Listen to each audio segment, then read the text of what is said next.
Three, two, one. Wow, amazing! 揺れた歌が世界にまだ僕は透き通って見えなくなって見つめないで僕の心は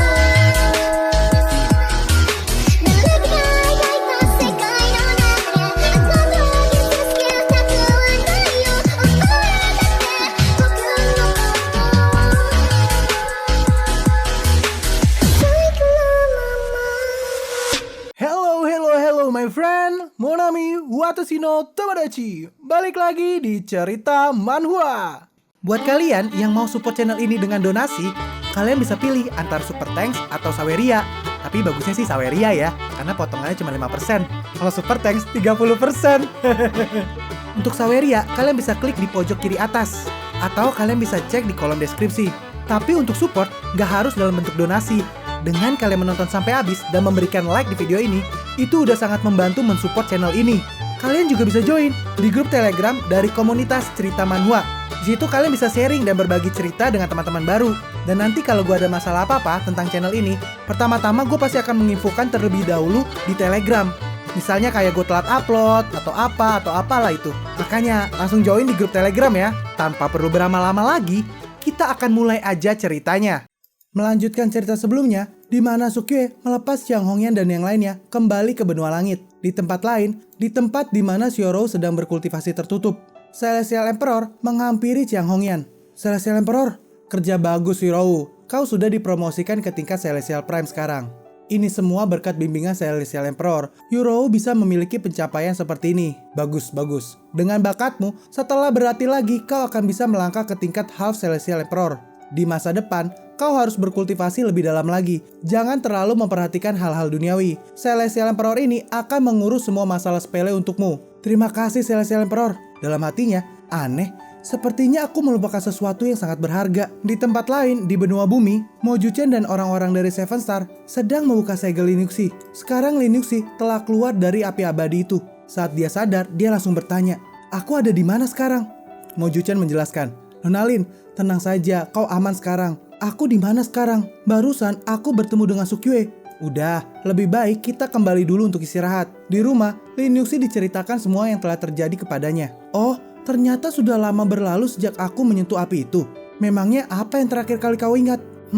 Aku hanya ingat berjalan ke danau dan melihat nyala api itu. Sepertinya ada suara yang memanggilku untuk mendekat. Setelah menyentuh api itu, aku sepertinya memasuki ruang berlatih kultivasi dewa. Ergozi menjelaskan, Sukyue sepertinya merasakan kalau kau dalam bahaya. Jadi dia mengirim kami ke benua bumi untuk mencarimu. Duan Jude menambahkan, untung aja kita datang tepat waktu. Telat satu langkah aja, maka api itu sudah menelanmu. Hah? Sukyue dia merasakan kalau aku dalam bahaya? Saat aku berada di dalam api itu, aku tiba-tiba melihat Sukyue. Apa mungkin api ini ada kaitannya dengan Sukyue? Sehingga aku tiba-tiba masuk dalam pikirannya. Setelah kalian membangunkanku, api ini juga sepertinya melekat pada tubuhku. Mojuchen menjelaskan, api ini sudah menyala di danau itu selama puluhan ribu tahun, tapi tidak ada yang pernah mendekatinya. Aku nggak menduga, ternyata kau bisa menaklukkannya. Iya, tapi aku masih nggak tahu efek sebenarnya dari api ini. Tapi intuisiku mengatakan kalau ini sangatlah penting. Ngomong-ngomong, sekarang Sukyue ada di mana? Ergozi berkata, kalau Sukyue, kemungkinan seharusnya sedang membalikan benua Xianyun. Berpindah ke benua Xianyun, tepatnya di Holy Moon Temple. Seorang tetua berkata kepada murid-murid dari Holy Moon Temple, selamat untuk kalian semua, karena sudah melewati ujian masuk 100 tahun sekali di Holy Temple. Mulai sekarang, kalian adalah murid mulia dari Holy Temple. Holy Temple adalah sekte terkuat di bawah Heaven's Gate. Dan yang terbaik di antara kalian memiliki kesempatan untuk dipilih oleh Heaven's Gate dan menjadi murid tertutup Celestial Emperor Yongchen. Dan ini adalah murid yang mendapatkan posisi pertama dalam ujian masuk kali ini. Kekuatannya sudah diakui dengan suara bulat oleh tetua Holy Moon Temple. Sudah diputuskan bahwa dia akan menjadi murid elit tahun ini. Pria itu berkata, aku benar-benar merasa terhormat bisa menjadi murid elit tahun ini. Ini adalah impian seumur hidupku bisa masuk ke Holy Moon Temple untuk berkultivasi. Jika kita pergi selangkah lagi, kita bisa memasuki Heaven's Gate untuk berkultivasi. Itu benar-benar sangat membahagiakan. Aku harap kalian semua bisa belajar dari Celestial Emperor Yongchen sebanyak yang aku lakukan. Dengan begitu, kalian bisa mendapatkan pencapaian yang luar biasa di masa depan. Para murid baru ini mulai bergosip. Pria itu sangat tampan dan juga kuat. Ditambah lagi, dia juga pandai bicara. Aku benar-benar sangat iri padanya. Fairy Nisang berkata pada pria ini, bisa memiliki kesadaran seperti itu Kau memang benar-benar murid elit dari Holy Moon Temple-ku. Berlatihlah dengan baik. Dengan begitu, kau akan mendapatkan kesempatan untuk bergabung dengan Heaven's Gate di masa depan. Dan kau bisa menerima instruksi secara pribadi dari Celestial Emperor Yongchen dan dipromosikan ke tingkat Celestial Prime. Terima kasih Sentos Holy Moon Temple, Fairy Nisang. Ternyata pria ini adalah Sukyue. Aku Tan Sanchang akan mengingat ajaran Sentos dan mencoba untuk mendapatkan bimbingan Celestial Emperor Yongchen sesegera mungkin. Dalam hatinya, hahaha. Jika memiliki hubungan yang baik dengan Sentos ini, maka aku akan bisa berjalan dengan lancar di Holy Moon Temple ini. Fairy Nisang berkata, aku menantikan hari itu. Tetua dari Holy Moon Temple berkata, baiklah, murid yang berhasil melewati ujian masuk bisa menerima teknik dan juga spirit pill. Setelah itu, ikutilah para senior masing-masing ke tempat latihan. Sekarang kalian bisa bubar. Sambil bubar, para murid itu berbincang. Aku gak menduga bisa masuk ke sekte top untuk berlatih.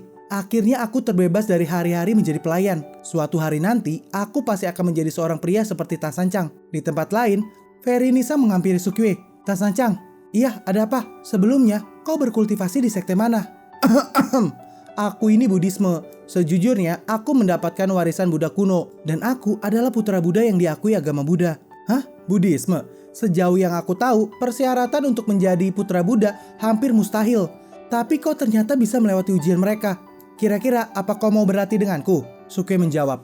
Berlatih dengan Sentos Holy Moon Temple itu merupakan sebuah kehormatan. Tentu saja aku mau. Segera setelah itu, Sukyue bergabung dengan peringkat murid elit Holy Moon Temple sebagai Tan Sanchang. Dan Heaven's Gate akan mengadakan ujian pertemuan setiap 100 tahun sekali untuk memilih murid kuat dari sekte besar agar bisa memasuki Heaven's Gate untuk berkultivasi. Dan kali ini, Sukyue mendapatkan kuota ujiannya. Fairy Nisang pernah mendapatkan kesempatan untuk dipilih Heaven's Gate dan menjadi murid Yongchen. Tapi untuk beberapa alasan, dia secara sukarela melepaskan kesempatan itu. Dia memilih untuk menjadi Sentos Holy Moon Temple. Jadi, Nisang cukup familiar dengan tantangan yang ada di dalam ujian pertemuan. Setelah Sukyue memiliki hubungan yang baik dengannya, secara alami dia mengetahui cara melewati ujiannya. Dan tujuan sebenarnya Sukyue adalah menjadi murid Heaven's Gate dan secara bertahap mendekati Yongchen untuk memata-matai rahasia dari Celestial Emperor dari dekat. Sekarang Sukyue berada di tempat ujian. Fairy Nisang berkata, ujian ini disebut hutan kekacauan. Ruang di dalam hutan ini kacau dan tidak teratur. Kalian harus menemukan 3 token giok untuk melewati level ini. Sukyue menjawab, cuman 3? Itu mah gampang, gak semudah itu. Saat kalian memasuki hutan kekacauan, posisi setiap orang akan diacak. Meskipun Holy Moon Temple mengirim 10 murid kali ini, tapi setelah memasuki hutan, kalian tidak bisa saling membantu. Kalian hanya bisa berjuang sendiri. Hahaha. Semua murid dari Holy Moon Temple kita adalah orang yang berbakat. Bukankah itu benar? Bahkan 1 orang saja sudah lebih dari cukup. Benar kan? Itu benar saudara Tan Sanchang. Dalam hati Fairy Nisang, orang ini benar-benar penuh dengan percayaan diri ya. Lalu Sukyue dan yang lain memasuki hutan kekacauan. Sebagai satu-satunya kesempatan untuk bisa memasuki Heaven's Gate, ujian ini adalah acara yang paling banyak ditonton di benua Xianyun. Semua kekuatan utama mengirim murid yang paling mereka banggakan untuk berpartisipasi dalam kompetisi. Jika kau bisa mendapatkan kualifikasi untuk memasuki Heaven's Gate, maka itu akan menjadi kehormatan bagi sekte asalmu. Dan jika kau bisa dipilih oleh Celestial Emperor untuk menjadi murid dekatnya, maka itu akan menjadi kehormatan yang lebih besar. Dalam ujian pertemuan kali ini, kultivator paling rendah adalah tingkat puncak Celestial King, yang mana ini bisa disebut dengan pertemuan para master. Tidak berlebihan untuk mengatakan bahwa orang-orang kuat dari seluruh benua Xianyun berkumpul di sini. Dalam hati Fairy Nisang, Tan Sanchang, potensimu itu sangat tinggi. Kau pasti bisa melewati tes ini. Mungkin kau memiliki kesempatan untuk menjadi murid Celestial Emperor Yongchen. Setelah kau dekat dengan Yongchen, aku bisa mencari tahu apa itu Celestial Emperor. Dan kenapa meski ada banyak Celestial Prime di benua Xianyun, tapi hanya ada sedikit Celestial Emperor. Buah jiwa ilahi yang aku tanamkan dalam tubuhmu secara diam-diam saat membimbingmu berkultivasi, itu pasti akan bekerja. Ayolah, lewati tes ini dengan baik. Di dalam hutan, Sukyue berteriak memanggil teman-temannya. Junior Lee, Senior Liu. Ternyata benar. Semua orang diteleportasi secara acak ke penjuru hutan. Si Yongchen ini benar-benar licik. Dia ingin menyingkirkan kemungkinan semua orang akan bekerja sama untuk melewati ujian ini. Dia hanya memilih murid dengan kekuatan personal terkuat untuk menjadi makanannya. Sistem lalu menanyakan pada Sukyue, apakah Sukyue ingin menyingkirkan parasit yang berada dalam tubuhnya? Sukyue berkata, jangan disingkirkan dulu. Kita biarkan wanita jahat ini berpikir kalau aku ada dalam kendalinya. Di tempat Celestial Emperor, bawahannya berkata, Celestial Emperor, ujian pertemuannya sudah dimulai. Total ada 300 Celestial Prime yang berpartisipasi dalam ujian ini. Yaudah, beritahu aku lagi setelah selesai. Sekarang kau bisa pergi. Baik, Celestial Emperor. 300 orang ya? Pasti salah satu dari mereka ada makanan yang aku butuhkan. Hahaha. Setelah Yurou matang, aku akan melahap semuanya. Dengan begitu, ranaku bisa lebih tinggi. 3 Celestial Emperor yang lain, mereka masih berpuas diri dan bersikeras pada teori Tao yang konyol itu. Seperti yang diketahui semua orang, mereka tidak akan bisa meningkat selangkah pun, bahkan setelah berkultivasi selama puluhan ribu tahun. Setelah aku melahap Yurou, aku akan melangkah ke ranah baru yang belum pernah terlihat sebelumnya, yaitu Tao Prime.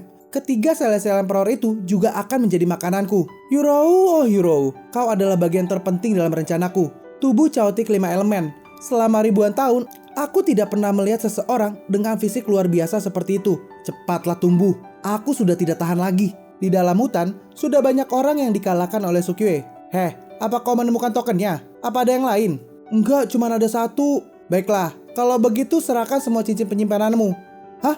Apa kau bilang? Bukankah ini ujian? Terus kenapa? Siapa yang menetapkan kalau tidak boleh merampok dalam ujian ini? Cepatlah bangun. Laki-laki berdiri di sebelah kiri dan wanita di sebelah kanan. Serahkan cincin penyimpanan kalian. Mereka semua mematuhi perkataan Sukyue. Heh, yang di sebelah sana. Dan kau, cepatlah maju sini. Dan untuk yang lain yang sudah menyerahkan cincin penyimpanannya, kalian boleh pergi dari sini. Sial. Semua artefakku ada di dalam sana. Aku tahu, seharusnya aku tidak berpartisipasi dalam ujian ini. Sukyue berkata, hahaha, aku mendapatkan banyak uang dalam gelombang ini. Saat Sukyue melihat cincin penyimpanan itu, hah? Bocah bau mana yang menyimpan batu rusak seperti ini? Tapi kalau dilihat-lihat, batu ini kayaknya bukan batu sembarangan. Apa mungkin ini mengandung banyak kekuatan? Seorang kultivator tiba-tiba mendekat kepada Sukyue. Hoho, kau baru saja merampok token kan? Cepat serahkan padaku, kalau kau tidak mau menderita. Lebih baik aku kembali ke bisnisku dulu. Dan aku akan mempelajari batu itu nanti. Berpindah ke benua langit, tepatnya di Danau Giok, Pai Chailing berkata, terima kasih atas kerja keras kalian semua. Semuanya datang ke Danau Giok dari tempat yang jauh. Silakan beristirahat terlebih dahulu. Waktu itu, jika Sukyue tidak mengambil tindakan dalam perang benua langit, aku khawatir seluruh benua langit pasti sudah jatuh. Lalu setelah Sukyue menghilang, kami bahkan tidak punya waktu untuk berterima kasih. Chiang Hongyan berkata, yang memulai perang itu adalah sebuah sekte dari benua Xianyun yang bernama Heaven's Gate. Demi membuat benua langit benar-benar aman, Sukyue pergi ke benua Xianyun sendirian. Dia mencoba menghancurkan Heaven's Gate dan mengembalikan kedamaian dunia ini. Sukyue telah mengambil tindakan yang sejauh ini. Untuk memenuhi usahanya, kita harus mengambil tindakan di benua langit. Untuk mencegah Heaven's Gate menyerang benua langit lagi, kekuatan utama harus bersatu. Hanya dengan bekerja sama, maka kita bisa menjadi tak terkalahkan. Pai Chailing bertanya, apa maksud dari perkataan Nona Hongyan? Aku menyarankan agar semua sekte utama di benua langit menjadi milik fraksi ledakan surgawi. Fraksi ledakan surgawi tidak akan terlibat dalam manajemen internal masing-masing sekte. Tapi semua master sekte harus mematuhiku. Karena aku adalah istri pemimpin fraksi ledakan surgawi, Chiang Hongyan. Pai Chailing agak kaget mendengar perkataan itu. Hah? Menjadi milik fraksi ledakan surgawi? Nona Liu menambahkan, tanpa bantuan Sukyue, benua langit pasti sudah jatuh.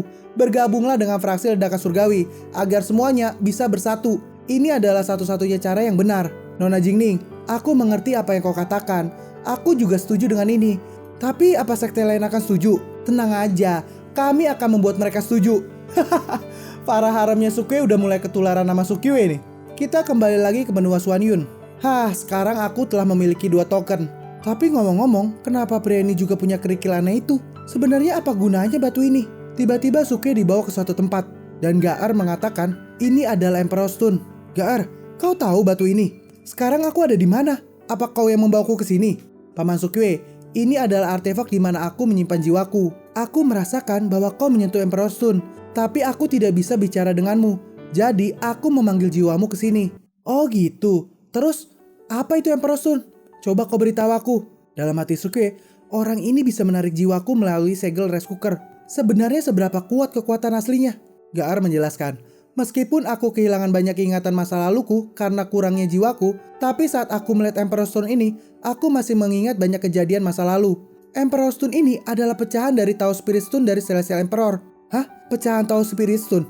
Aku ingat, Nona Pai pernah bilang, Tao Spirit Stone dibentuk oleh kultivator yang memadatkan tubuhnya sebelum mereka mati. Emperor Stone, mungkinkah ini adalah Celestial Emperor yang memadatkan tubuhnya sebelum dia mati? Itu benar. 2 pecahan Emperor Stone ini seharusnya menjadi bagian dari Emperor Stone yang utuh. Aura dari kedua pecahan batu itu membuatku familiar. Dalam hati Sukyue, Gaar adalah monster yang disegel di bawah pegunungan 5 elemen. Apa mungkin dia disegel oleh pemilik dari Emperor Stone ini? Mungkin Celestial Emperor itu pada akhirnya mati demi menyegel Gaer dan dia berubah menjadi Emperor Stone. Kekuatan Gaer saat dia masih hidup pasti setidaknya berada di tingkat Celestial Emperor, bahkan mungkin di atas Celestial Emperor.